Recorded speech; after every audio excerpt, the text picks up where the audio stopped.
Bom dia para quem é de bom dia, boa noite para quem é de boa noite, 93 para quem é de 93. Eu acho que não tem ninguém de 93 aqui, mas vamos lá. Todos. Apresentando a nossa mesa. Olha, tem o Robson, que é de 93, então 93 para você, Robson. E vamos começar a apresentar a banca por você. Faça sua abertura. Ohayou gozaimasu, para quem está aqui comigo. Konbanwa, para quem está no Brasil. Konnichiwa, se você estiver vendo isso à tarde no YouTube em outro horário. Muito bom o assunto de hoje. Quero saber o quão escura é a sombra do Jung. André Correia.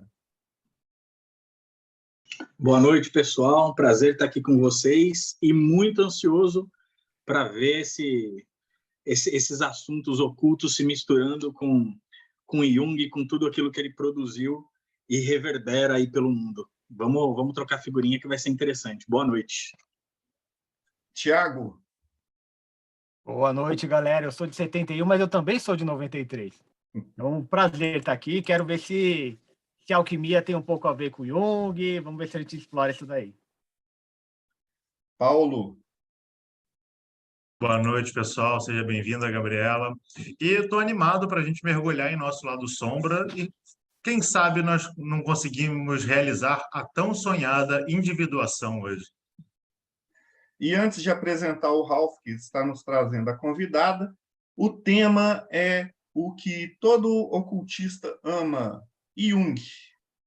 Ralph, apresente-se e apresente a nossa convidada. Boa noite, pessoal. Eu acho que no meio ocultista e espiritualista em geral, a gente ouve muito falar de Jung, eu também ouvi muito falar de Jung, só que eu senti que eu só entendi direito assim, o que é Jung, né, a história de vida dele, o que ele veio falar para a gente, quando eu conheci uma palestra, fui numa palestra de uma amiga minha aqui de Campo Grande, Mato Grosso do Sul, que é a convidada de hoje, a Gabriela Molento, e nessa palestra ela contou não só a história de vida do Jung, como entrou em detalhes sobre vários aspectos do Jung, né, do que ele ensina, de uma forma que foi, para mim, bem mais acessível. Assim, ela é uma amiga dela, na verdade, que não está aqui hoje, mas foi uma forma mais acessível. E depois eu descobri que o Jung, na verdade, teve um momento da vida dela que meio que Jung mudou a vida dela, de certa forma. E desde então ela tem se dedicado a divulgar também o Jung para os outros, e ela tem grupo de estudos de Jung. Então achei que tinha tudo a ver trazer ela para cá, e eu achei que o tema mais interessante seria falar como, justamente o que aconteceu comigo, como Jung pode ajudar na sua caminhada espiritual. Então seja bem-vinda, Gabriela. Obrigada, boa noite a todos. Obrigada pelo convite, Rafi. Bom, o Jung realmente mudou minha vida, né? Logo que eu me formei, eu estava na pegada da psicanálise, mas eu tinha muitos conflitos, assim, com relação a isso, porque eu sempre tive um lado que sempre me moveu também nesse mundo oculto, da espiritualidade. Eu sempre entendi isso de uma forma diferente, não separado da ciência, né?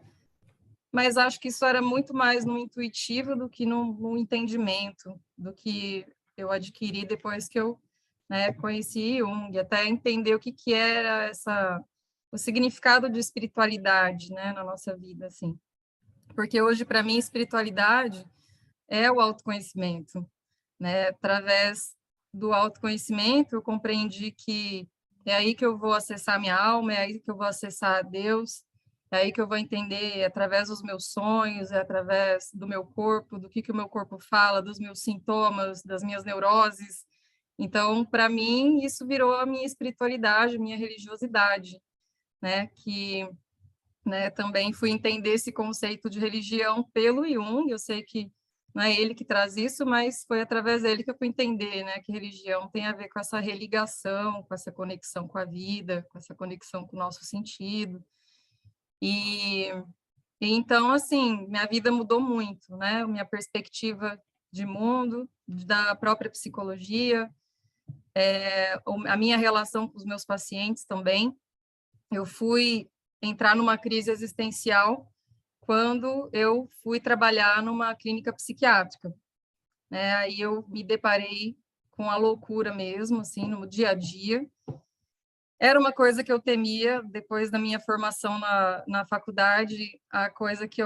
O que eu dizia era: eu só não quero psiquiatria, não vou entrar nesse negócio que é demais para mim, não quero mexer com isso. Nos estágios foi muito forte o meu contato com isso, e para mim a loucura era uma coisa que me assustava, né?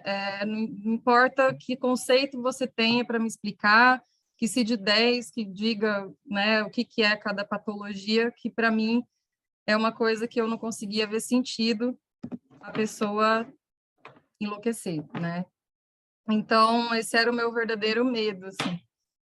E aí, quando eu me formei, a vida é irônica demais, né? Minha primeira entrevista foi numa clínica multidisciplinar, assim, uma pessoa que estava abrindo a clínica.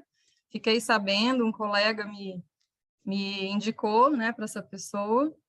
E aí, quando eu cheguei lá para a entrevista, estava tudo escuro, era uma segunda-feira, e a mulher estava psicótica, ela estava em uma crise, e ela foi me entrevistar naquele estado, né? Eu percebi que ela estava alterada, eu acho que ela devia ter problemas de vícios, tá, né? Acho que ela tinha usado alguma coisa, mas eu vi que ela estava dividida ali, ela estava né, falando nada com nada, totalmente sem sentido, e aquilo já começou me assustando, né? Eu falei, bom, primeira entrevista de emprego da minha vida, já vem uma pessoa que está assim, como assim, né? E ainda saí de lá com esse pensamento, né? Será que isso é um sinal de que eu vou trabalhar com loucura? E aí, depois de 3 meses, como eu estava também ainda começando a clínica, né? A clínica de consultório, não tinha muito paciente, não tinha muito também ainda experiência. E aí eu fui chamada para fazer um trabalho no hospital psiquiátrico. E aí eu senti um chamado, eu senti que eu precisava enfrentar isso, eu senti que isso fazia parte do meu caminho e que se eu não fosse encarar isso, né, eu também não ia ter paz, né, o meu interno não ia me dar paz. Então eu fui, né, para uma clínica aqui, para um hospital aqui que chama Nosso Lar, é bem conhecido, no estado aqui, no Mato Grosso do Sul. E aí, né, fui entrar, né, assim, de cabeça nessa história de loucura, de esquizofrenia, de pânico, de tudo que é coisa. Aí eu estava ainda, né, sob, assim, com a teoria freudiana, lacaniana, estava bem entrosado com Lacan, e, assim, achava incrível poder identificar nas pessoas ali os complexos edípicos, as coisas ali, você conseguia compreender muito, né? Só que para ajudar a pessoa, eu me sentia muito vaga, eu me sentia muito sem ferramenta. Eu queria acessar a pessoa, o ser humano que estava naquele sofrimento. Eu não conseguia, eu ficava numa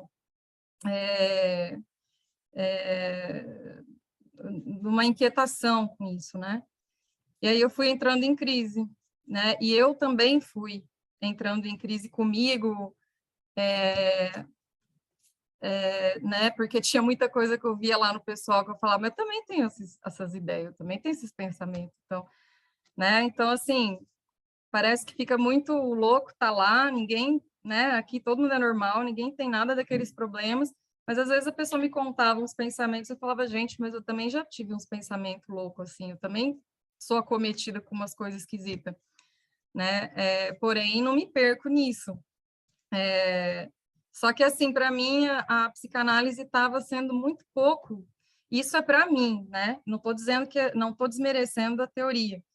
Tinha uma colega minha até lá, que até hoje a gente é muito amiga, ela é psicanalista, e ela se dá muito bem, ela se deu muito bem para trabalhar com os pacientes baseada na teoria da psicanálise. Mas aí eu sentia que era uma necessidade particular minha. Para mim, aquilo eu não conseguia, né, compreender.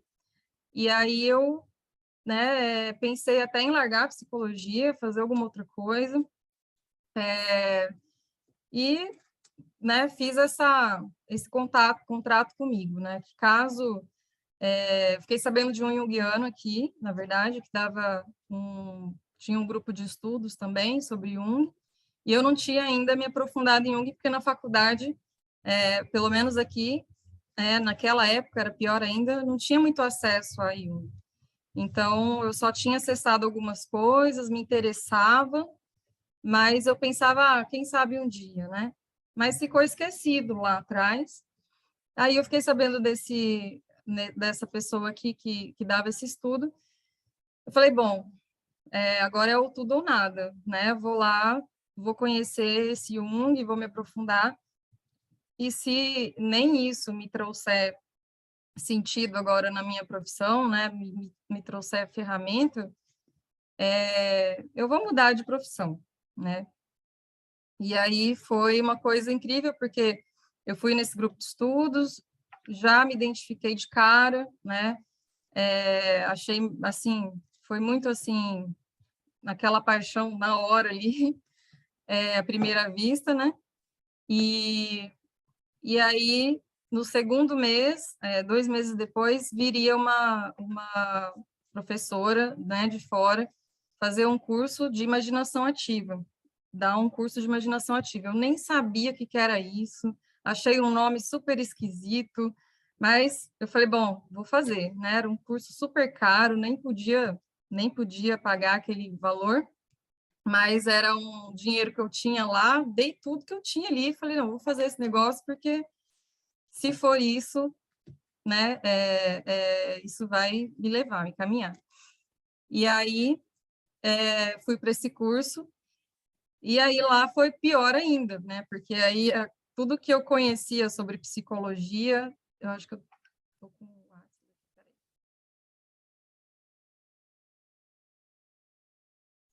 Tá dando para ouvir, sim, Gabi, pode continuar. Tá ok, a gente está É porque a aproveitando gente está a aula. mutada para te ouvir. Não, é porque o WhatsApp está aqui toda hora, eu não sei se está Se atrapalhando quiser, aqui. pode fechar o WhatsApp aí. Já fechei. Então, e aí eu fui fazer o curso de imaginação ativa, né? E aquilo para mim foi assim, quebrou todas as ideias, toda a base que eu tinha sobre psicologia, sobre a alma humana, a psique, né? Foi uma coisa assim que me virou do avesso, porque a imaginação ativa você faz uma comunicação direta com o inconsciente, é muito forte, né? Ali no curso, cheguei no curso meio que ainda assim, né? Desconfiada daquilo tudo. Aí a professora já pediu para ficar com uma imagem, ver que imagem vem na sua cabeça, e aí eu, ai, que bobeira é essa, né? Para ficar vendo imagem, não entendia nada. Aí uma psicóloga lá até, ela pediu, fulana, leia sua imaginação ativa para o pessoal ver como é que é. Eu achei aquilo uma loucura, eu falei, vou terminar esse curso, nossa, não quero saber disso aqui não, eu não quero ficar igual a essa pessoa.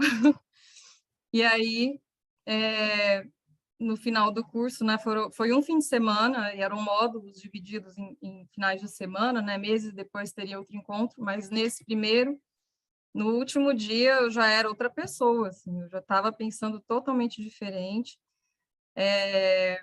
A imagem que veio foi muito forte, foi uma coisa que acessou, me deu, assim, eu entrei num estado muito diferente, né, de consciência até, me assustei com aquilo, e aí eu percebi que o negócio era certo, eu percebi que a coisa não é ficar imaginando, não, eu vi que veio conteúdo, mexeu, emoção, veio tudo, e aí depois disso, eu vi que eu estava perdida, eu falei, agora eu vou ter que entender tudo isso aqui, porque se eu não entender, eu acho que eu vou surtar na minha vida. Então, daí você tem que fazer, né, 1 ano você tem que fazer essa técnica com você mesmo por 1 ano.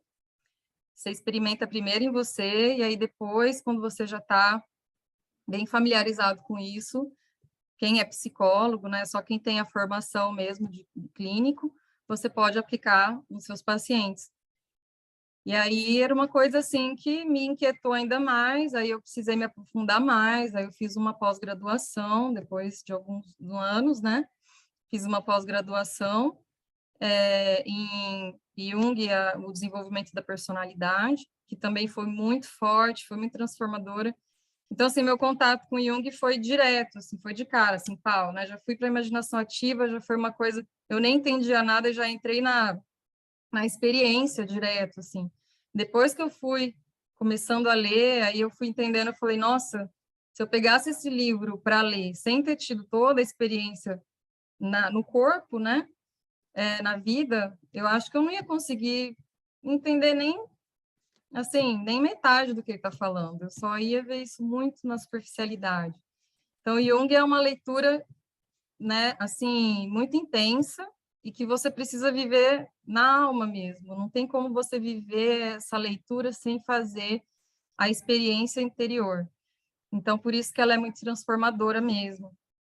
E aí, daí voltando, né, sobre lá na psiquiatria, depois que eu fiz esse curso, minha vida mudou, a minha relação com os pacientes, eu passei a compreender ainda mais, né, os processos deles.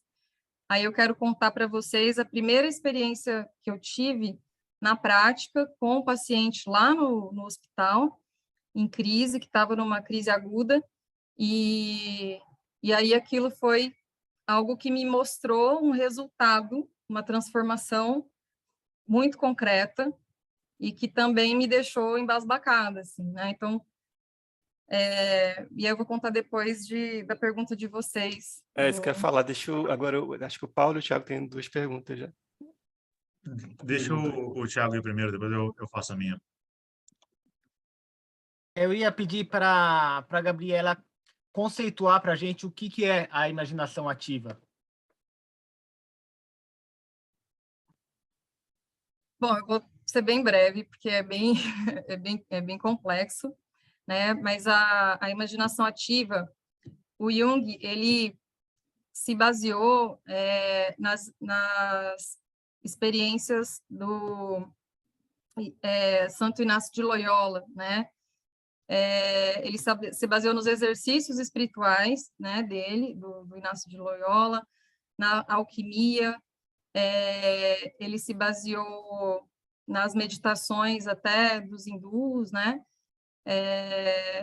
E aí ele percebeu que não bastava você só meditar a respeito, né, desse interior, ou você precisa se confrontar com esse inconsciente. Então, você precisa acessar o símbolo, a imagem, né, daquele conteúdo, que vem através de um sintoma, que pode vir através de um sonho, que pode vir através de uma visão, de uma fantasia, e aí você faz um confronto de diálogo com o inconsciente, né? E aí, nesse confronto da consciência e o inconsciente, há uma transformação daquele conteúdo.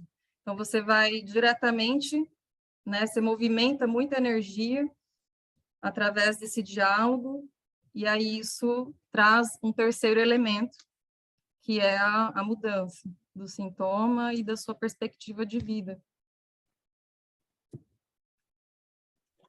Bem, sou eu, então, agora. São basicamente 2 perguntas. Uma de natureza um pouco mais pessoal, dentro da sua linha de carreira mesmo, da profissão, e uma outra já abordando um tema mais ocultista. Pode deixar, Thiago, que não tem nada pesado, não. Ainda não, pelo menos, né? Eu não sei, tem muito TCC dentro de estudo de psicologia, né? Watson, Pavlov, a gente trabalha muito com essas questões, né? O que faltou para você? O que você acha que faltou para você dentro daquilo que nós temos hoje em dia na academia, na faculdade de psicologia, para você buscar o Jung fora, porque dentro do Brasil a gente tem muito TCC, a gente tem muita psicanálise, né? E falta algumas outras coisas. Parece que a gente vive como se fossem igrejinhas, né? Você abraça o Lacan e vai para o Lacan para o resto da vida. Você abraça o Moreno e vai com o Moreno para o resto da vida. Não tem tanta interseção assim, mas me parece, né, que vem muito da faculdade, né? O que dentro de você você sentiu que faltava, que você precisava buscar isso no Jung, ou melhor, que você procurou buscar isso no Jung? E a segunda pergunta, a gente já começa a entrar na questão do Jung, mas eu faço depois para Tá. não atrapalhar a sua resposta. Eu penso que as teorias são todas muito válidas, eu não desconsidero nenhuma, eu acho tudo interessante, mas eu acredito que existam perfis onde você se identifica mais, né? E aí, no meu caso, isso sempre foi muito forte, essa questão de buscar compreender coisas que estão mais nesse campo do mistério, né? Tanto que eu já gostava de psicanálise porque ela falava do inconsciente. Então, para mim, isso era fascinante. Já era um assunto que comportamental, vim falar de comportamento, falava, não, isso é muito superficial, tá muito raso, tá muito chato. Então, é uma coisa de perfil. Teoria da escolha deixa para a galera de marketing, de venda, que eles trabalham mais com isso do que... Pois estão usando até arquétipo e tudo mais, né? Então tá complicado, estão usando inconsciente em marketing, o negócio tá... Mas... e também tem a ver com algumas experiências pessoais, assim, né?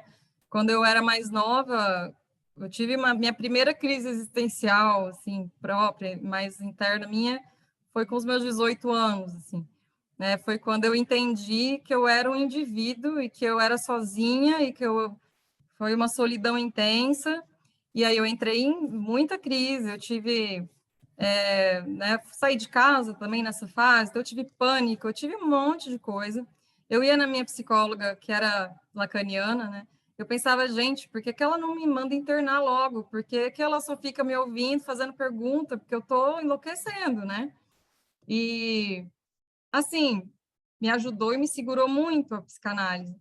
Só que depois que eu fui acessar os arquétipos, entender o inconsciente coletivo, quando eu fui entender também essa experiência com a imaginação ativa, eu entendi muito mais aquelas minhas questões que era assim, o inconsciente muito forte já, assim, né, em mim, me provocando assim a minha consciência. Então, assim, eu acho que o Jung ele veio para minha vida assim de uma forma que era o que eu precisava, assim, era o remédio que eu precisava para eu entender a minha vida e ajudar quem vem com essa mesma necessidade, né, ou parecida.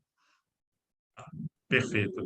E aproveitando que já que você começou a abordar a questão do inconsciente coletivo, do inconsciente pessoal, né, uma coisa que a gente estava conversando aqui antes, né, antes do programa começar a ser gravado em si, é a questão do uso dos símbolos, né? O Jung ele tem um livro clássico dele, que é O Homem e Seu Símbolo, que ele organiza, mas ele escreve o primeiro capítulo dele também, né? E ele utiliza o símbolo como acesso ao inconsciente, é esse mesmo que o Rafa está mostrando.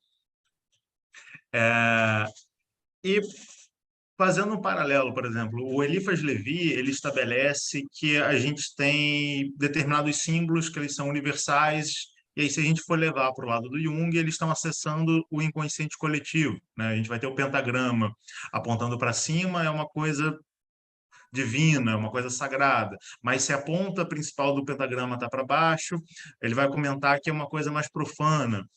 Mas vem um questionamento, né? Se, no seu modo de ver, é claro, né? Se um indivíduo ele aprende um símbolo de uma maneira errada, ou seja, um símbolo que ele é um símbolo profano, mas ele aprende como se aquilo o sagrado fosse, como é que no seu entendimento funciona esse casamento? Será que ele vai utilizar o Robson comentou aqui, né? Para o evangélico, pentagramas são profanos em geral, de fato, né? Como é que se dá essa relação entre esse inconsciente pessoal e esse inconsciente coletivo ao lidarmos com um símbolo, principalmente um símbolo esotérico? Então, o Jung vai trazer muito esse entendimento sobre os opostos, né? Que a gente tem essas duas forças opostas e é através dessas duas forças é que vai haver a possibilidade de nascer a consciência. Então, o profano e o sagrado são necessários, né, para que haja a mudança, para que haja a integração, né, de sombra também na própria personalidade. Então, assim, reconhecer o seu lado profano é importante, mas entender também que tudo isso que a gente aponta como profano, sagrado, negativo, positivo, mal, bem, é tudo um julgamento da nossa consciência ego, que foi estruturada e constituída socialmente, cada um na sua visão, né, numa instituição familiar, numa instituição religiosa. Isso vai ser, assim, uma forma contaminada de você estar olhando para esses símbolos. Então, num processo de análise, você vai raspar tudo isso, você vai ter que entrar em contato com aquele símbolo que veio. Então, a imaginação ativa, a gente não vai vir com um símbolo pronto, pode vir também com um símbolo pronto, mas você vai acessar que símbolo está no seu interno. Você pode nunca ter tido contato com esse símbolo, no sentido de ver num livro, né? Mas ele pode surgir na tua psique, né? Naquele momento, e você só vai realmente compreender a função e o sentido desse símbolo para o seu desenvolvimento, no seu processo, naquele momento, nesse confronto de diálogo, né? Não dá para já ir com preconceitos. É um exercício muito grande de você, né, se limpar desses conceitos para você poder acessar qual que é a função e finalidade desse símbolo na vida individual de cada um. Então, o profano e o sagrado fazem parte, e não significa que um é melhor que o outro, eles dois são necessários para que haja a transformação do ser, assim, né, nesse sentido de conscientização. Eu queria aproveitar para complementar que a gente aprende também estudando Jung que muitas vezes o mesmo símbolo significa coisas diferentes para pessoas diferentes, em sonhos diferentes, por exemplo, né? E dependendo da idade da pessoa, o que ela sonha, o mesmo símbolo ele pode ter significado diferente. Então você realmente, Jung falava muito isso, que você realmente tem que se preocupar em cuidar da pessoa, né? E não vir com um manual de símbolos assim, falar, então ela sonhou com isso, então vai ser isso, né? Isso realmente não vai funcionar nunca, né? Mas, Gabi, Fora eu queria... que também, só para complementar a teoria, né, do arquétipo, da simbologia e tudo mais, o símbolo ele vai ter sempre os dois lados, então ele nunca vai ser ruim ou bom, ele vai ter os dois lados, ele vai ter tanto o lado sombra, o negativo, quanto um lado mais sombrio, quanto um lado mais... como é que pode falar? Bom, bem, não sei, quando a gente entra nesse bem e mal, nesse conceito Jung, nesse paradoxo, né, é difícil você ficar, mas é essa questão que a gente entende como negativo ou positivo, né, o símbolo vai ter os dois lados da moeda, então não dá para você, por exemplo, o que o Rafa falou, né, você sonhou com um cachorro, dependendo do contexto do cachorro, o que o cachorro está representando ali, pode ser que ele esteja bem negativo, ou pode ser que ele esteja positivo, né? E se ele está negativo, não significa que seja ruim, mas ele está trazendo algo que a consciência precisa entender. Então, às vezes as pessoas falam, eu tive um pesadelo, uma coisa ruim. Mas quando você vai analisar, entender o para quê desse sonho, o para quê desse símbolo, né? Você entende até que aquilo é compreensível, aquilo acaba tendo um sentido e aquilo já não mais fica num lugar assustador, você traz para a consciência, para essa clareza. Não sei se eu estou conseguindo ser clara, se está confuso, se eu estou conseguindo responder a pergunta de vocês. Tá ótimo. E aí, antes de você continuar com o seu relato, não sei se o Paulo vai ter outra pergunta, mas eu queria só voltar uma coisa que você falou aí, como você estava pensando em desistir, inclusive, da carreira e tal, e o primeiro contato que você teve com a imaginação ativa, você falou que, nossa, achou uma loucura, pensou em ir embora. Isso me lembra muito o próprio caminho espiritual também, né? Muita gente, às vezes, desiste no começo, porque precisa tratar certas coisas internas também, e aí fica com medo de lidar com aquilo. Você podia falar mais um pouco sobre isso? Tipo assim, o que você acha que teria acontecido contigo se você tivesse realmente desistido? onde você estaria hoje, sabe? Você teve que ter uma coragem naquele momento a mais, assim, para seguir adiante, ou foi uma coisa que foi assim, como você falou, amor à primeira vista, mas ao mesmo tempo você falou que também o primeiro contato com a imaginação ativa também foi meio doido. Então, o que você pode falar sobre isso? Só um comentário mais detalhado sobre essa parte que é bem interessante, até para quem está no caminho espiritual também, que é uma coisa muito parecida com isso. Ao mesmo tempo é um amor, é uma paixão, mas você quer sair correndo, porque assusta muito, né? Eu com certeza também pensava em, né, nossa, querer voltar, mas não tinha mais volta. A minha sensação era assim, agora não tem mais volta. Eu já acessei essa situação e aí eu não ia ter paz, né? Então eu acho que se eu não tivesse seguido, eu acredito que eu sofreria consequências no sentido assim de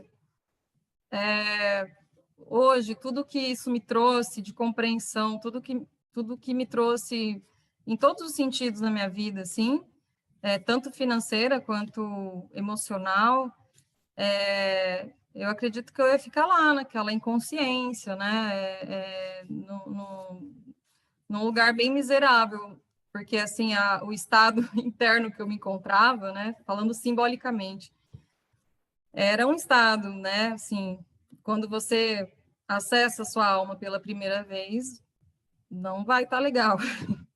Pelo menos geralmente é assim. Então é difícil olhar para dentro, é difícil olhar para você. Mas conforme você vai caminhando, as coisas vão esclarecendo, né, e melhorando. Acho que é por isso que no Caibalho tem aquela frase que muita gente comenta, que é quando o discípulo está pronto, o mestre aparece.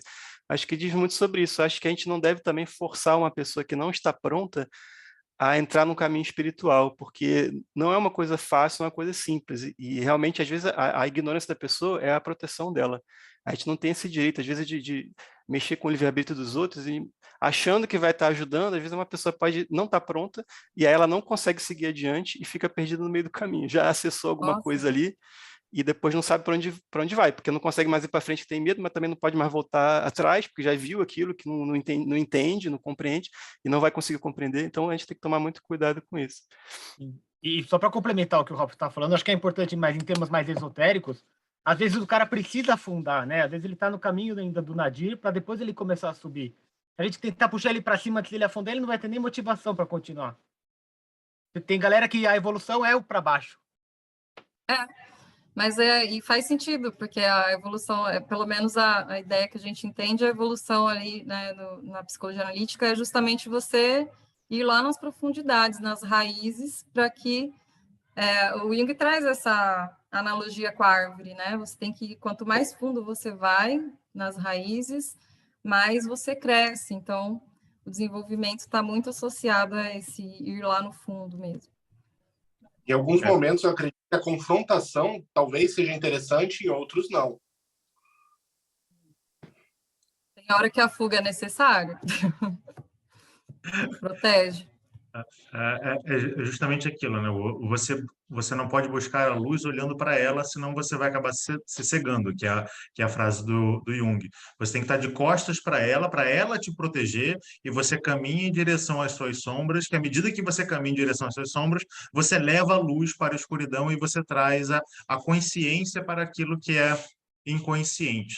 E aproveitando o gancho de consciente e inconsciente, né, a gente está comentando aqui, e para o público em geral, parece que o consciente é aquilo que, eu estou pensando aqui, eu estou consciente que vocês estão aqui presentes, eu estou consciente de uma série de coisas, mas quando a gente entra num cenário esotérico, a gente descobre que a consciência é algo que está, entre aspas, lá em cima, né? É Purusha, né? Tá lá em cima, tá lá no topo, e que a base ela é densa e por isso ela é inconsciente. Então poderia parecer que nós que estamos aqui na base da árvore da vida, em Malkuth, nós estamos no inconsciente, quando na verdade o consciente é que é terra lá em cima, que é a consciência plena em si. Como é que você vê essa correlação nossa?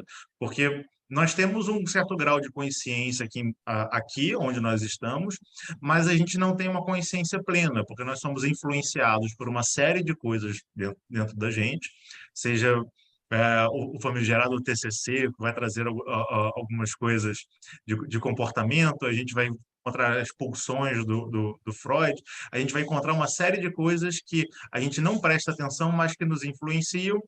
Para nós está no inconsciente, porque ela está no escuro, mas nós também não temos acesso a esse saber total, né, que seria a verdadeira consciência. Como é que você analisa isso para a gente, por favor?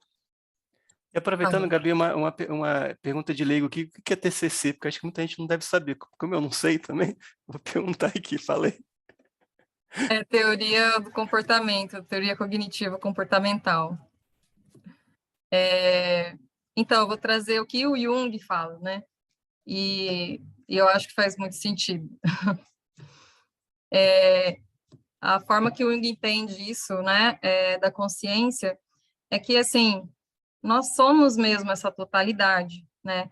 Mas a gente não dá conta dessa totalidade. Se a gente for querer ser essa consciência completa, a gente não dá conta, a gente é como se o ego se arrebentasse, né? Tanto que, quando o Ralph falou, né, sobre pessoas que não estão preparadas para lidar com o inconsciente, precisam se proteger, né? Não dá para se aprofundar, porque aquele ego está fraco no sentido assim, ele precisa se fortalecer, né? Como se, vou trazer o conceito da alquimia, né? Como se nós fôssemos vasinhos, e aí a gente precisa receber o conteúdo e dar conta daquele conteúdo. Então, se esse vaso, se ele está meio rachado, ou se ele está frágil, se ele está, né, fino, então ele não vai dar conta, ele vai rachar.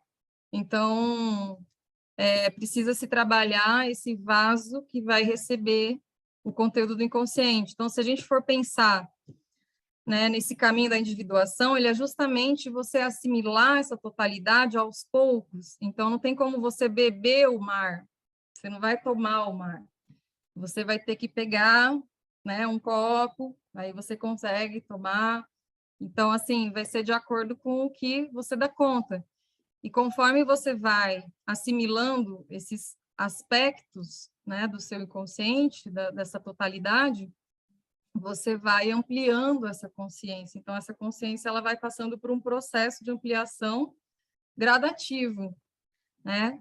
E aí existe também assim, as experiências dos santos, essas pessoas que atingiram a iluminação, dos gurus. Se for ver a história, a pessoa ela atingiu um estado, né, de consciência diferente mesmo, que já está num outro lugar, num outro nível, numa outra compreensão, que já é uma coisa diferente, né? É um acontecimento que o próprio self da pessoa ali, né, tinha alguma finalidade, ela ser esse portador, né, desse conhecimento dessa totalidade, né?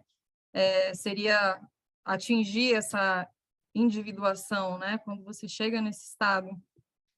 Mas nós, meros mortais, que estamos aí caminhando, né, nesse processo de autoconhecimento, a gente vai ter que usar caderninho, a gente vai ter que pegar sonho, anotar, olhar, conversar, e devagarzinho, de acordo com o que você dá conta, né?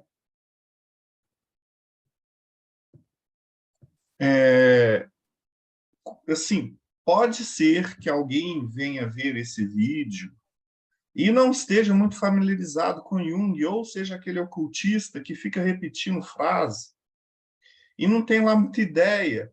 Assim, é o fervoroso adepto do Jung sem nunca ter lido. Então, eu gostaria de pedir que você começasse a conceituar Jung, como que é o trabalho dele, como que é a teoria dele, os principais pontos, e como isso pode ajudar na jornada individual de cada um. Tá. Bom, deixa eu só... Bom, vamos lá. Vou tentar consertar. vamos entender assim como é que o Jung começou assim a desenvolver esse método e essa teoria, essa compreensão dele do inconsciente, né? A gente entende que existe o inconsciente pessoal, que aí é o inconsciente que Freud apresenta, né? Que tem a ver com seus traumas de vida, com essas questões que são mais da sua psique individual, e existe esse inconsciente coletivo, né? Que foi aonde a grande sacada do Jung, né? Que tem coisas mais fundas que influenciam esse inconsciente pessoal também.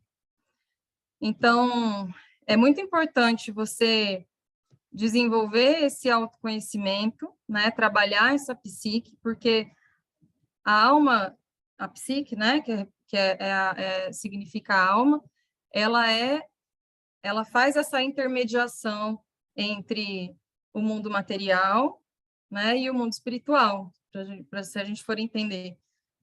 Para entender a importância que tem você fazer esse trabalho de autoconhecimento, então você precisa, né, acessar esse intermediário que vai dar acesso tanto ao espiritual quanto ao material. Então, através disso, você consegue estar integrando todos essas compreensões, esses conceitos, né?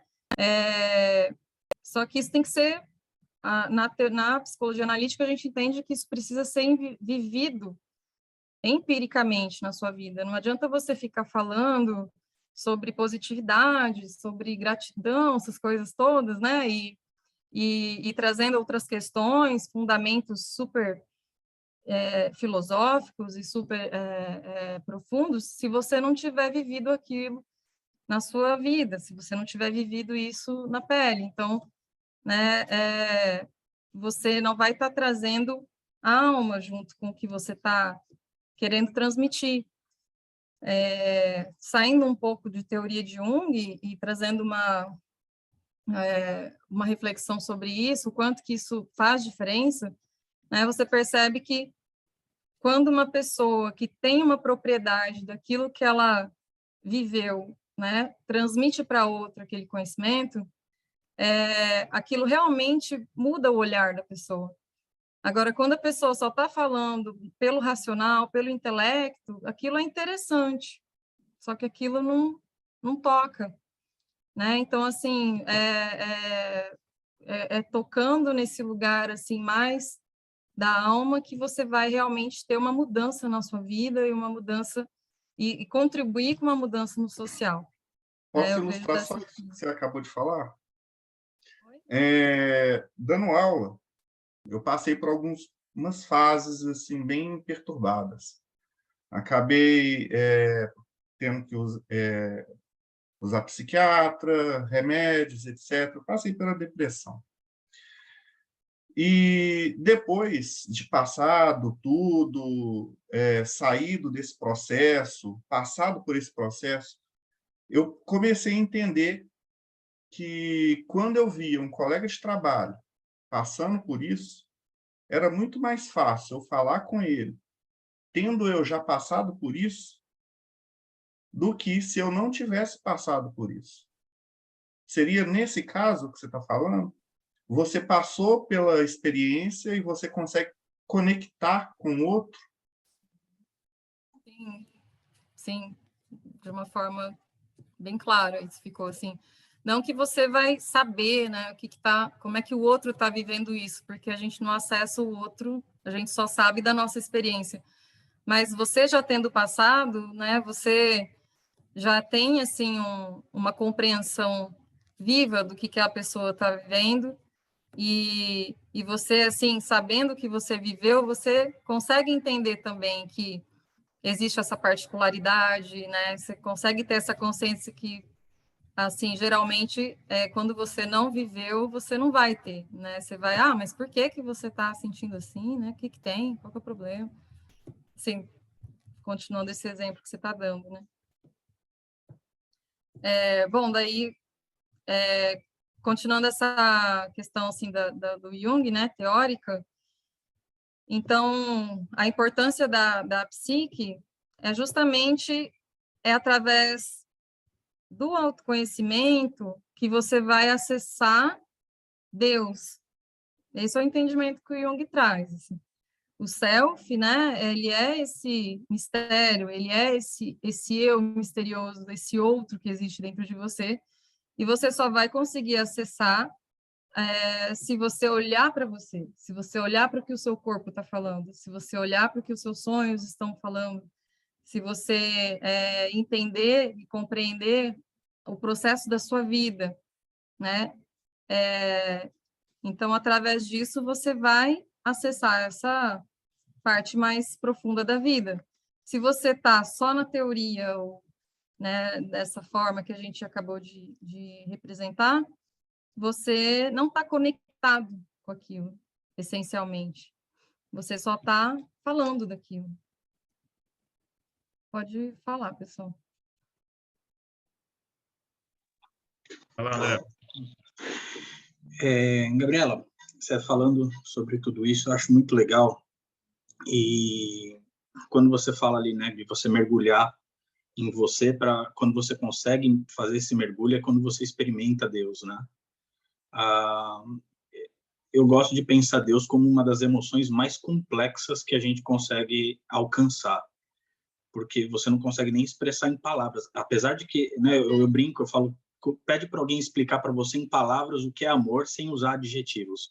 Isso já é absurdamente difícil. Né? Quando você fala, me descreva amor, é querer estar junto, é querer, você dá comportamentos, mas é tão abstrato que você não consegue colocar isso sem essa ajuda de comportamentos. Então, eu gosto de pensar Deus como sendo essa coisa muito, muito intensa que você não consegue plasmar, né? Quando você fala isso e você traça esse caminho de ser gradativo, às vezes num processo de terapia, num processo de autocompreensão, de autoconhecimento, quais são os perigos, né, que nem você comentou ali no começo, às vezes a gente não está pronto para entrar em contato com algumas informações, então a gente encontra alguns subterfúgios, uns mecanismos de defesa que ajudam a gente simbolizar ainda mais a situação para ela ficar mais palatável, né? Quais são os riscos de você entrar em contato com algumas informações mais contundentes, mais chocantes, que a sua consciência ainda não está preparada para trazer à tona? Você pode romper com a realidade e aí entrar numa situação patológica, numa situação de alucinação. Como que você vê isso? Sim, você pode entrar num processo de adoecimento, né? Se você não está em condições de estar acessando determinado conteúdo. Assim, não dá para você entrar nesse caminho sem haver alguém que te guie, né? A pessoa, as professoras que eu tive, a mestra que eu né, tive ali, que me trouxe o entendimento de imaginação ativa, se não fosse ela, na intervenção dela, eu teria sucumbido ali, eu teria entrado, de repente, numa neurose, num adoecimento, né? Então, assim, quando eu acessei o conteúdo no curso, né? Então, eu vi que ela tinha uma técnica, ela conseguiu me trazer de volta, né? Então, assim, é muito perigoso. A pessoa precisa já estar muito bem trabalhada com ela mesma para poder dar conta, né, do outro. E isso é uma coisa que o Jung falava, né? Você não leva ninguém até onde você não foi, você só vai levar até onde você já foi no teu interior, né? Então, sim, é uma coisa que a gente precisa ter consciência também, né? Você falou, lá no comecinho você falou alguma coisa, né, no período de faculdade, entrar em conflitos, né? E a gente estava brincando até agora de falar do TCC, né? A psicologia comportamental foi quem me tirou do ateísmo, né? Porque no período da faculdade eu me rebelei e, assim, cortei relações com qualquer tipo de divindade. E como uma professora de comportamental, de análise de comportamento, eu fui questionar ela sobre isso, né? Professora, como que você consegue acreditar em Deus fazendo tudo isso aqui dentro da faculdade? A pergunta dela foi: se você experimenta Deus e isso reforça o seu comportamento de acreditar, continue acreditando, né? Então, foi o que me trouxe de volta. Eu descolei daquele monte de questionamento e me fixei de novo na experiência, na vivência e na emoção que aquilo estava me trazendo. Desde então, continuo. É legal pensar sobre isso. Obrigado pela resposta. Obrigada também pela troca. E aí, voltei, né? E dentro disso que o André trouxe, que você comentou também, dessa questão do perigo de você lidar com determinadas coisas, né? Dentro da psicologia, a gente vai ter a ideia do pensamento intrusivo, né? Mas que se para algumas áreas do ocultismo, vamos falar que é um obsessor, que é alguma coisa, é uma coisa externa que te influencia em si, né? Como é que você vê essa questão do pensamento intrusivo? Porque é uma coisa que, no geral, todo mundo tem, pelo menos em algum momento da vida. Alguns vão ter mais, outros menos. Alguns vão desenvolver patologia. E você comentou lá no início da nossa entrevista que você entrevistava alguns pacientes, que eles comentavam de pensamentos deles e que você já teve também esses pensamentos intrusivos. Como é que você analisa essa questão do pensamento intrusivo? É uma coisa que seria do inconsciente da própria pessoa, ou é uma coisa que talvez possa ser estimulado por uma entidade abstrata externa? Como é que você percebe isso, por favor? Eu entendo assim, que independente se isso é de fora, né, pode ser, né, e cada um tem a sua forma de entender isso tudo, independente, isso pegou num conteúdo seu. Então, se você está sendo obsediado por uma entidade, né, de determinada forma, não é por acaso que ela está te influenciando justamente dessa forma, né, nesses conteúdos que os seus pensamentos ficam repetindo e coisa e tal. Então, precisa trabalhar a psique primeiro, para poder, não primeiro, né, pode trabalhar tudo junto, mas assim, precisa trabalhar a psique, porque caso seja um obsessor, se você não trabalhar essa questão dentro de você, vai voltar. O obsessor tem de monte aí, se for pensado, não só os que são, né, os invisíveis, mas muitos visíveis também. Então... Eu acho que agora você pode finalmente voltar ao seu relato. Você ia começar a fazer um relato e chegou com umas 200 perguntas. Se você quiser voltar. Você pode me lembrar qual é o relato? Acho que você estava falando do seu primeiro atendimento, não sei. Lá no hospital. Isso, acho que foi uma coisa assim. Foi muito interessante, assim. Porque, assim, eu estou contando a minha história, como é que foi tudo acontecendo. Hoje eu entendo que desde lá atrás, tudo já era esse chamado do meu inconsciente, né? E acredito que todos nós temos esse chamado, né? Quando algo incomoda. Então, a minha intuição foi me levando a tudo isso, a imaginação ativa foi algo que veio, né? Foi um presente da vida. Eu vejo assim, porque chegou até mim, né? No momento que era o momento que eu estava madura para isso, mesmo que eu achasse que não. E, enfim, acho que cada pessoa tem seu processo, né? Cada pessoa vai ter o encontro com aquilo que ela necessita. Então, assim, por isso que é importante a gente estar conectado com a gente, com essa intuição, pelo menos, né? E aí eu fiz esse trabalho comigo por 1 ano, com a técnica, né? Eu já estava familiarizada, já me sentia familiarizada, só que eu não tinha coragem de praticar isso com pacientes ainda. Mas lá na psiquiatria, lá no hospital, tinha hora que eu ficava louca né, que a pessoa falava que tinha um diabo falando com ela, eu falava, nossa, vamos lá conversar com esse diabo, porque, né, o que tá lá? Só que não tinha coragem, né?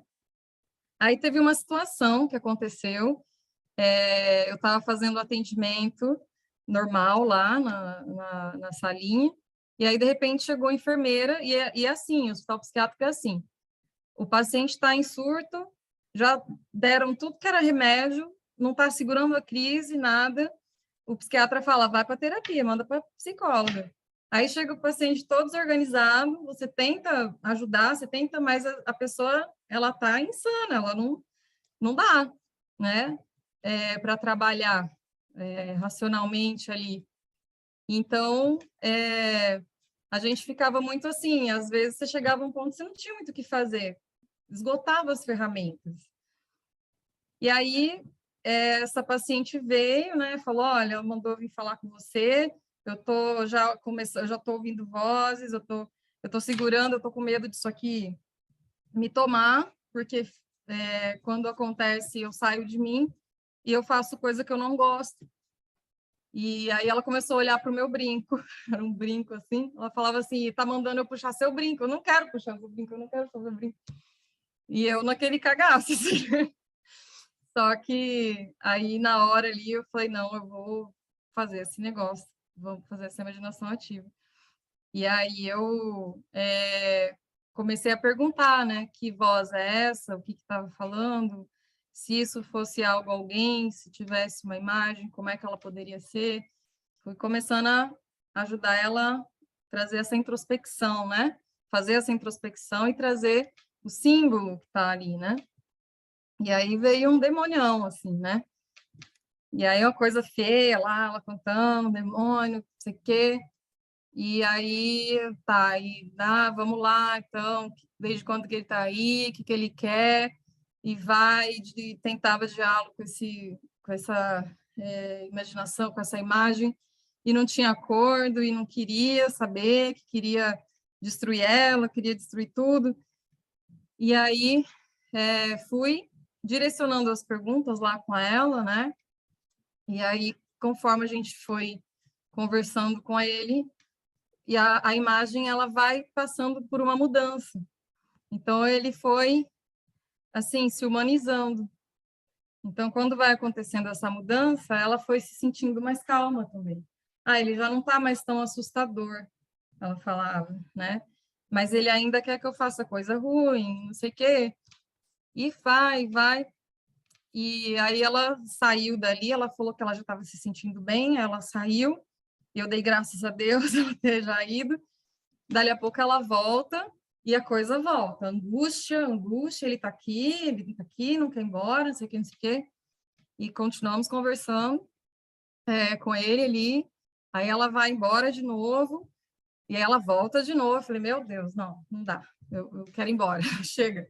Eu estava exausta, cansada, e atendendo um monte de paciente. Aí eu falei, tá, o que você sente, o que ele quer, o que você sente, o que você quer fazer por ele, o que você sente que ele vai acalmar? Aí ela falou, quero cantar. Falei, então vamos cantar para ele. Ela falou, eu quero andar, circulando, cantar. Vamos lá. Fui circulando com ela, fui cantando com ela. Aí ela trouxe uma música católica, assim, né, de bem religiosa, assim. E aí fui cantando com ela, tal. Ela falou, nossa, calmou. Aí ela saiu, e aí eu falei, amém. Aí eu já peguei minhas coisas, já estava querendo ir embora, já estava dando meu horário. Aí quando eu estava já na porta, assim, ela veio, doutora! Eu falei, meu Deus, né, não acabou ainda. Aí ela perguntou, o que você fez comigo? Aí eu falei, eu fiz uma técnica que chama imaginação ativa. Ela, não, você fez uma desobsessão comigo, o que você fez comigo? Aí eu fiquei olhando para ela e falei assim, não, porque eu estou sentindo uma paz que eu, há muitos anos, assim, que eu não sentia, a paz que eu estou sentindo. Eu nem sabia o que era isso, mas ela já era uma paciente recorrente, ela já tinha histórico, assim, se você fosse ver lá o que ela tinha de patologia, era esquizofrenia, ansiedade, não sei o que, eram milhares de coisas ali, bipolar, tudo ali junto, uma parafernália, assim. E ela teve essa, né? Aí no outro dia, eu cheguei lá, pensei, bom, vamos ver como é que ela vai estar, vai ficar essa semana, se a coisa volta ou não. Ela recebeu alta naquela semana, passou ainda uns 5 dias ali, ela recebeu alta, ficou 1 ano vindo no consultório, né? Fez comigo terapia, ficou 1 ano muito bem, ela não voltou mais nas internações, até onde eu acompanhei ela, não precisou mais internar. Aí fui entendendo as questões mais fundas com a mãe, né? Tinham muitas questões lá familiares muito enraizados, muito difíceis, e ela já tinha também chegado num tempo de vida, ela já tinha uns 50 anos, então ela já tinha chegado assim num ponto que muita coisa já tinha passado, e existia uma dependência muito grande, até financeira, com a mãe e tal. Então, era um trabalho que chegou a um ponto que eu vi que não ia avançar, no sentido dela dar conta dessa individualidade, dessa independência, porque a mãe dela era muito dessas mães que a gente chama de devoradora, né? Dessas mães que não deixam o filho crescer. E ela fazia uma interferência muito grande, ao ponto de ir no meu consultório, querer me conhecer ali, né? Fazer sessão comigo, e o que ela queria era tentar me manipular para a filha dela, né? Para dizer, falar mal da filha dela, para tentar boicotar o tratamento. Então, foi um caso muito especial que eu atendi, mas que tinha essas questões que eu vi que eram mais fundas do que, assim, eu poderia trabalhar ali com ela, né? Estava tudo muito já estruturado, essa relação bem adoecida com a mãe dela. Não sei o que aconteceu depois. Ela parou de ir depois de um tempo e nunca mais eu soube dela. Também saí do hospital depois de um tempo. E é isso, assim, queria contar essa experiência primeira, que foi também, assim, na noite anterior, eu conversei com o meu self, né, porque eu estava em dúvida ainda se era esse caminho. Eu perguntava, é meu caminho isso mesmo? Isso aqui, será que é para eu continuar? E aí veio a situação e a moça, assim, teve uma mudança muito, muito forte, muito intensa ali. Para mim foi muito intensa a experiência com ela. E aí isso foi algo que me mostrou que era esse caminho, né? E no consultório, assim, tem muita coisa que a gente presencia com essa, né, com essa ferramenta maravilhosa, assim. Mas acho que antes do Robson perguntar, eu só queria comentar que eu acho que foi muito importante também para você ver que funcionava, né? Porque foi a primeira vez, talvez, que você tenha pegado um caso muito grave, mais sério, que até você ficou em dúvida se realmente ia conseguir cuidar daquilo, e você viu que o que você aprendeu ali funcionou, né? Então isso é importante também para a sequência da carreira e tal.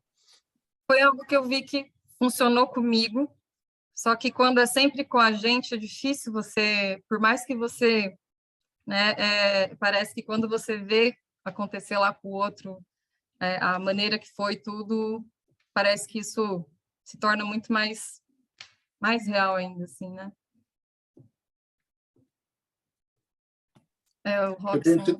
Eu tenho 3 perguntas, 2 sérias e uma esdrúxula. A primeira pergunta se tornou menos relevante que a segunda, porque você falou que você conversou com seu self. Isso é uma linguagem metafórica que você usou agora, ou você realmente tem algum meio de diálogo com esse self? Essa é a segunda pergunta que eu ia fazer. A primeira estava mais relacionada com relação a um filtro. Como você faz um filtro para não se envolver emocionalmente com os problemas dos seus pacientes, né? E a terceira você já chegou a encontrar algum ponto que você falou, não, isso de fato é um demônio? Pronto. Essa última é a esdrúxula.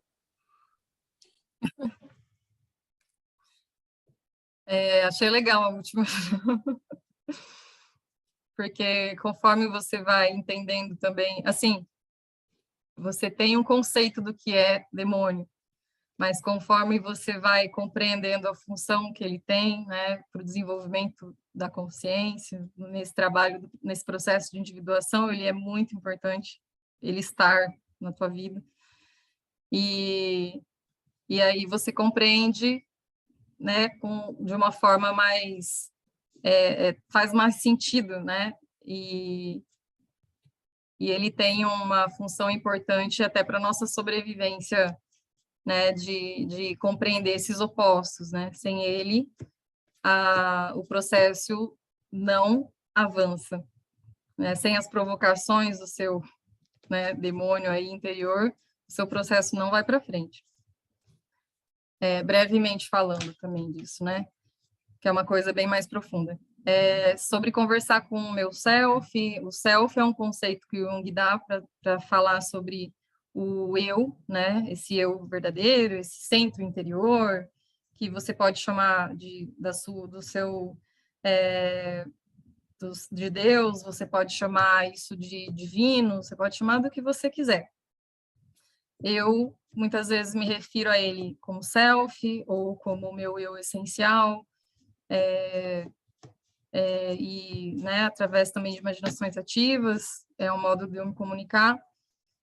E, assim, eu sempre busco muito respostas, sim, sobre coisas que na minha vida eu fico, assim, em dúvida, e geralmente ele me traz essas respostas pelas experiências, ou por sonhos, né, nas situações. Então, isso é uma forma de eu estar me comunicando com esse inconsciente.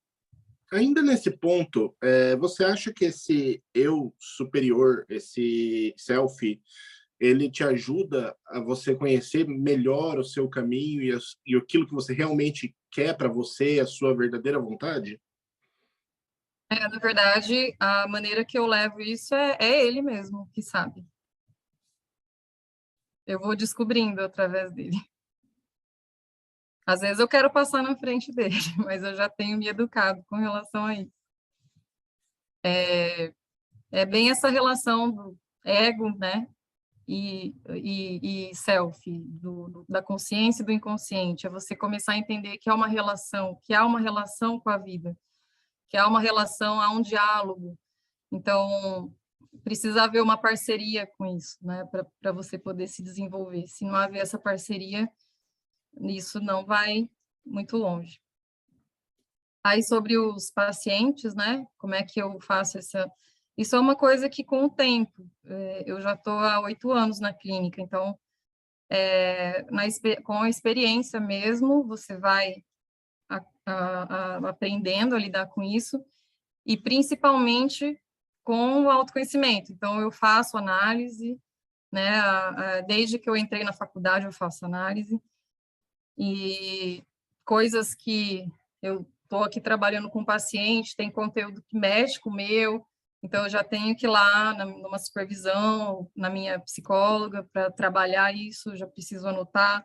Às vezes, coisa que no meu sonho revela, coisa a ver com o que eu estou com o paciente, e aí nosso inconsciente está havendo uma comunicação, tem muita coisa que acontece, sim, e se você não estiver atento, você se perde, ou você perde também a riqueza que é essa relação, né? O próprio Jung fala que na psicoterapia, no livro dele lá de técnica da psicoterapia, ele fala sobre essa relação entre paciente e o analista, né? O quanto que uma personalidade vai influenciar a outra. Então, num tratamento com uma pessoa, eu também estou me transformando, né? Eu também estou olhando para mim, de alguma forma, mesmo que eu esteja olhando para ela, não tem como eu sair de mim, assim.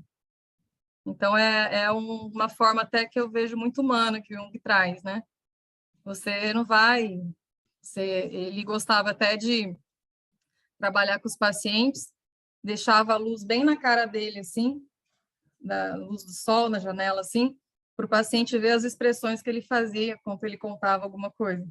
Então, existe uma troca do nosso próprio inconsciente acontecendo no momento que você está. Nos 2 sentidos. Uhum. Muito obrigado pela resposta. Ô, Gabi, eu não podia deixar de comentar aqui que você tem feito um trabalho de grupo de estudos, né? Que é gratuito, quer dizer, a gente leva um lanchinho, leva um quilo de alimento para doação, e em 2 momentos eu participei, né? No primeiro momento tinha muitos psicólogos. É sobre estudo do livro mais interessante para começar a entender Jung, que é uma introdução ao pensamento dele. Ele escreve o primeiro capítulo, mas depois são discípulos dele. Inclusive, uma característica muito interessante do Jung ter muitos discípulos, e os discípulos muitas vezes escrevem tão bem, às vezes são mais legíveis até do que o próprio mestre, né? E desenvolve bastante também. Acho uma coisa que ele sempre incentivou que as pessoas continuassem desenvolvendo essas questões. Aí eu só queria que você falasse sobre a sua experiência com o segundo grupo, que tem menos psicólogos, né? Que tem pessoas em geral, assim. o que você tem sentido que mesmo a pessoa que só está indo lá fazer o estudo, não está nem fazendo terapia nem nada, você nota alguma diferença? O tipo de pergunta, o que afeta nelas? Porque parece que é uma coisa que pode funcionar para todo mundo, né? Eu vejo que isso é uma leitura que as pessoas facilmente acessam, pelo menos as pessoas leigas que chegam assim. Eu percebo que já é o que talvez ela esteja buscando, né? Assim, um conhecimento que ela esteja precisando, querendo. E eu vejo que é uma linguagem muito intuitiva, Jung. Eu vejo que é assim uma coisa que, de algum modo, quando você começa a falar, parece que acessa o que está na pessoa lá dentro, né? Então, a própria psicologia, né? Você vai falar do inconsciente, tudo que for falar assim do ser, assim, eu vejo que ela vai nos acessar, né? E Jung é uma coisa assim que acessa muito a alma, né? Então eu vejo que as pessoas elas conseguem sim ter uma compreensão. É claro que é diferente de uma pessoa que já tem uma caminhada, que já se conhece mais, que já estuda, só que não deixa de mudar a perspectiva de o nome do livro. Seria isso, Rafa? Sim, seria isso. Inclusive, muita gente acha Jung difícil de ler, mas nesse livro aqui, até vou escrever aqui o título que estão pedindo, vou escrever no chat aqui, mas é O Homem e Seu Símbolo, mas vou escrever. Talvez seja o texto de Jung mais legível de todos, porque ele se dedicou realmente a deixar o texto dele o mais legível e compreensível possível. Então, eu indico bastante, que realmente eu também, além de ter entendido Jung através das palestras que eu participei, eu fui entender mais ainda com esse livro. Acho que a Ana Paula perguntou se foi com a Sônia Lira. Sim. Você chegou a fazer também, Ana Paula, com ela?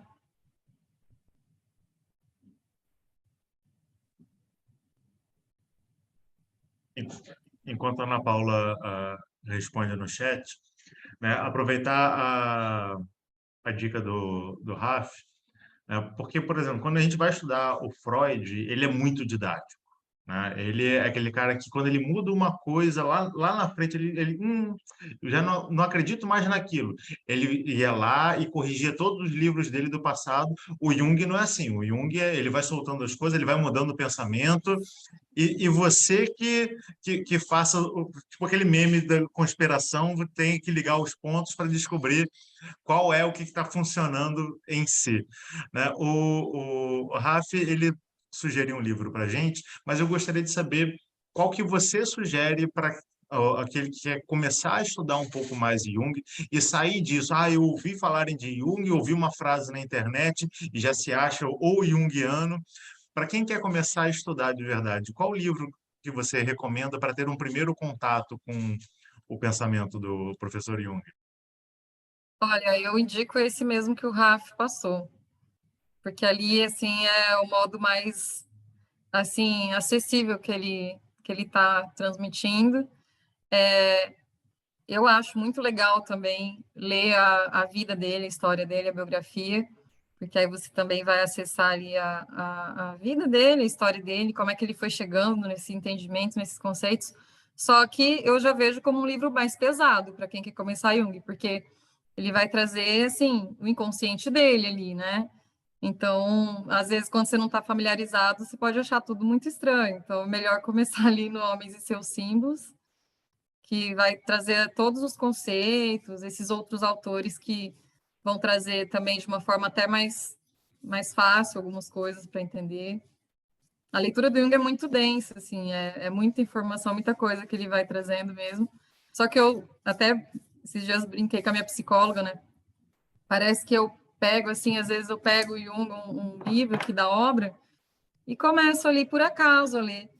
E era aquilo que eu precisava ler. Parece que tem coisa que traz resposta. Daí ela até brincou, ela falou, não, é um oráculo. É assim que acontece. Então, é muito incrível essa, pelo menos, essa conexão que eu tenho, assim, com ele. os próprios títulos também são bem misteriosos. Tipo, é 8/2, é 11/1. Para quem é leigo, olha, não consegue entender muito bem que ordem ele deveria ler mesmo, de fato. Ô, Gabi, tem um filme também, eu não vou lembrar do título agora, mas não tem um filme que conta a história. Você lembra do título? Conta a história da relação dele com aquela primeira paciente, que também aparece Freud no filme. Eu sei que está no streaming ainda esse da vida, agora, realmente não vou conseguir lembrar agora. Mas de repente a gente coloca na descrição do vídeo depois, né? Método Perigoso, eu acho o que Coelho e o Freud. Eu acho que aparece ela. Eu acho que é o Método Perigoso, é esse mesmo o título. Perigoso. Agora eu não sei qual é o stream, eu sei que eu vi no streaming. É bem interessante o filme. Para conhecer também Jung, assim, tem uma entrevista que eu até passo no grupo de estudos que a gente faz, para o pessoal assim, ter contato com o Jung, que ele já está lá, velhinho já. Inclusive, foi a última entrevista que ele fez, e foi através dela que ele escreveu O Homem e Seus Símbolos, que ele decidiu escrever, né, que chama... Você não lembra, Rafa? Não lembro. Mas me mandaram aqui, o Thiago mandou no Prime Video, Amazon. Face to Face. Aí tem em legenda para português também, tem em espanhol. Face to Face. E o filme é O Método Perigoso, está na Amazon Prime Video. E eu queria indicar também, para quem primeiro lê O Homem e Seus Símbolos e achar interessante, principalmente se você é mulher, não deixa de ler também esse livro que é maravilhoso, que é de uma junguiana, Mulheres que Correm com os Lobos. Inclusive, a Gabi pode um dia voltar aqui para falar só sobre isso aqui, que não vai dar tempo mais agora. Eu fiz uma roda de estudo de 3 anos com esse livro. Vamos começar o encerramento. Nas considerações finais, eu vou começar pelas minhas janelas aqui, terminando com a Gabriela. Aí, Ralph. Você vê que ela tinha muita coisa para falar, podia falar mais coisa ainda, né? Então, acho que pode até um dia voltar para falar sobre Mulheres que Correm com os Lobos mesmo. E muito obrigado, Gabi, foi muito legal saber que você tinha muito... E a sua história também, né? Os seus relatos pessoais, eu senti que era muito importante trazer aqui, realmente funciona muito bem. Obrigado. Obrigada, E eu sou Rafael Arraes, um cara que escreve um blog chamado Texto para Reflexão. Quem tiver interesse em saber mais sobre mim, acessa aqui raph.com.br. Obrigado. Tiago, considerações finais. Antes do meu encerramento, tem uma última pergunta para a Gabriela. Onde é que a gente te encontra? Qual que é o seu site, seus perfis, seu curso? Faz um jabá aí de você mesmo. Não, eu só tenho uma página de Instagram mesmo. Tem uma página péssima no YouTube, que não tem muito conteúdo, que eu fiz lá na época que eu estava fazendo um grupo de estudos online, Mulheres Correm com os Lobos. Aí teve algumas coisas que acho que a gente liberou lá, eu e uma arte terapeuta, e tem algumas coisas sobre mito, mas tá bem boba ainda essa página. Depois passa seu perfil para o Rafa, a gente coloca nos comentários do vídeo. Tá bom. E já que a gente falou de livro... O perfil dela no Instagram tá ali na janelinha dela ali. Legal. Beleza. Já que a gente falou de livro, eu queria colocar mais uma sugestão aqui, que é o Alquimia e Imaginação Ativa, de outra junguiana, que é a Mary Louise von Franz, que para quem gosta de esoterismo é bem bacana, que faz umas pontes bem legais mesmo. Maravilhosa. Bom, e sobre mortesubita.net, nós somos um portal dedicado ao ocultismo, com a missão de levar conhecimentos proibidos ao alcance de todos, desde 1996. Somos o pendrive do capeta, o reality show da imaginação ativa, o cheat code dos arquivos akáshicos. E a dica de hoje é entrar lá no mortesubita.net e procurar Jung e Discos Voadores. Ele faz uma interpretação bem legal, assim como a ufologia como um mito moderno numa época da Guerra Fria, da Segunda Guerra Mundial, que estava todo mundo com medo da bomba estourar, e os discos voadores apareceram como anjos. Vale a pena ler. Paulo, considerações finais. Antes de mais nada, agradecer mais uma vez a Gabriela. Ótima entrevista. E você, o André, que praticam a clínica, vocês têm a minha admiração, porque eu fiz psicanálise, mas eu não queria clinicar em momento nenhum. Eu sabia que eu fiz psicanálise só para estudar mesmo, para ter uma base. E eu tenho uma admiração incrível para quem escolhe seguir por esse caminho. Parabéns pela sua entrevista, parabéns pela sua escolha de vida. Volte mais vezes. E no meu jabá agora, depois do Morte Súbita, é até complicado você fazer jabá, porque o Morte Súbita é o lugar, mas o caminho para se tornar um verdadeiro magista passa necessariamente pelo processo de autoconhecimento. E se você quer se conhecer melhor enquanto aprende sobre magia, religiões, mitos e psicologia também, você tem de se inscrever no canal do Pedra de Afiar, youtube.com/Pedra de Afiar. Lá, além de ter acesso a vários vídeos sobre esses e outros temas, você vai começar a aprender a prática filosófica. Te aguardo lá. Robson Belli. Psicologia é um assunto muito interessante, incrível mesmo. Se eu não tivesse ido para teologia, eu teria ido para psicologia, mas, afinal, abrir igreja era um negócio mais promissor na época. Então, muito obrigado, Gabriela. Muito boa a sua entrevista. Eu quero que o Raf já agende a sua próxima para você falar desse livro dos lobos. Raf, você não deixa ela sair. Já passa o laço e já marca essa próxima entrevista. Sério mesmo. E falando de magia, vamos falar de enoquiano.com.br. Se você tem interesse em aprender um pouco de magia e falar com anjos e talvez com um demônio ou outro, entre lá e você vai ter acesso a tudo isso e alguns graus de loucura diferente. André Correia. Primeiro, agradecer, muito, muito legal ouvir outra pessoa da psicologia falando sobre o assunto. Eu gostaria também de ver, em algum momento, a gente conversar sobre Jung e o tarô, fazer uma análise, de repente, de algumas lâminas do tarô. Tem o livro, né? Jung e o tarô, que é esse daí que o Robson está na mão. Muito legal. Eu faço consulta deixa eu falar com tarô, aqui para o pessoal conseguir ver a capa a cada do 3 livro. meses. Deixa eu falar aqui para o pessoal ver a capa do livro. Esse aqui, pessoal. Esse livro é bem bacana. Então, seria bem legal a gente ouvir também a Gabriela falando sobre isso. E, para quem quiser... Obrigado, Gabriela, pela super exposição de hoje. Eu, particularmente, adorei.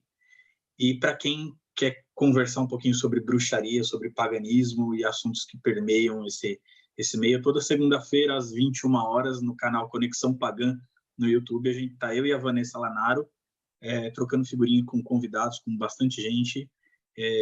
Tá todo mundo convidado, tá bom? Beijo para vocês, brigadão. A última a fazer as considerações finais vai ser a Gabriela, mas antes eu quero falar com o Ralf. Vai marcar sim, Ralf. Num dia que vem a Bárbara, a Vanessa Lanaro, para falar sobre Mulheres Correndo com Lobo, e depois sobre Jung e o tarô também. Então, você já está aqui, convidada, tá? Gabriela, considerações finais? Obrigada, pessoal. Obrigada pelo acolhimento de vocês. Espero mesmo ter, de alguma forma, contribuído com a minha história e que tenha ficado claro. E agradeço o convite também, vou aceitar, com certeza, para a gente marcar. E é isso, muito obrigada mesmo, gratidão. Gabriela, sim, foi fantástico, foi uma aula de Jung como eu vi poucas vezes, tá? Muito obrigado, você fala muito bem, você explicou muito bem, e os livros recomendados aqui por todo mundo, por você, são realmente, eu acho que todo mundo deveria começar a ler. E eu tenho que fazer o jabá aqui do Projeto Mayhem. Vocês poderiam... eu estou lendo aqui o Sombra, né? O Sombra é minha sombra. Está me lembrando de algumas coisas. Eu tenho que te perguntar, você escreve artigos, Gabriela? Olha, eu escrevi um artigo com a Sônia Lira, na época que eu estava lá na pós. A gente acabou saindo um livro, tá lá no site do ICTS, Instituto ICTS, da Sônia Lira, e Tem, assim, eu não sou muito de escrever, assim, eu sou mais de escrever minha vida, assim, eu tenho cadernos, tem milhões de cadernos pessoais aí, mas pretendo, sim, me aprofundar mais em estudos, escrever mais sobre as coisas, né, trazer isso mais para um lugar mais científico. É porque é o Alguém seguinte, tá o falando? Sombra, ele é o meu inconsciente que fica trazendo o conteúdo aqui para mim, entendeu? O Projeto Ele Mayhem, é ótimo. ele tem essa revista. E se você tem esses cadernos, você poderia estar escrevendo aqui para a gente, entendeu? Ah, que legal. Nós iríamos adorar ler seus conteúdos, tá? Porque Jung é uma das paixões de todo ocultista, mago e etc. E essa revista foi criada porque o pessoal costuma publicar online, aí você vai ter vai fazer uma referência, vai vir o site, o Thiago, que é de TI, ele pode explicar muito bem como é que é essas referências, ótimas, lindas, maravilhosas, e aqui você vai ter uma referência boa mesmo, que vai ter tudo certinho como manda figurino. Aí Muito você pode legal. escrever. Está convidado. Obrigada. Parabéns pela revista, muito bacana. E quem faz parte do Projeto Mayhem, vai lá no catarse.me/TDC, se estiver no ar, você pode ajudar o financiamento do site e você vai ganhar essa revista, você vai ter acesso a grupos de Telegram e vai poder fazer parte dessas entrevistas aqui maravilhosas. E para todos que estão vendo até aqui, não se esqueçam de dar o joinha, curtir, usar o algoritmo a seu favor para receber esse tipo de conteúdo específico de nicho. E muito obrigado a todos. Até a próxima. Até.